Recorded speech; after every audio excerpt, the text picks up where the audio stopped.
DPO रहीम यार खां को appeal है तो इन्हां दा जेड़ा मुनीर इंधड़ है उन्होंने छोड़ा वने चाहूँ कि पहले भी इन्हां दा एक बंदे नूं चाया गया यानी सज़ा पूरी होने तो बाद उन्होंने मार दिता ने ते मेहरबानी करते उनकी सज़ा तो पूरी थी गई है उन्होंने छोड़ दिता वने ते साढ़े असां वही सी पैक वाले 11 बंदे हैं जिन्हां नूं अगवाह किया गया ते अगर ना छोड़े सो उन्होंने रहीम यार खां डीपीओ ते सानू एक एक नूं करके मार दिता वैसे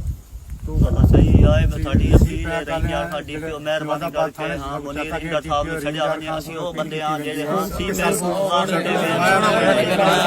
मेहरबानी करके मुनीर इंधड़ को छोड़या वने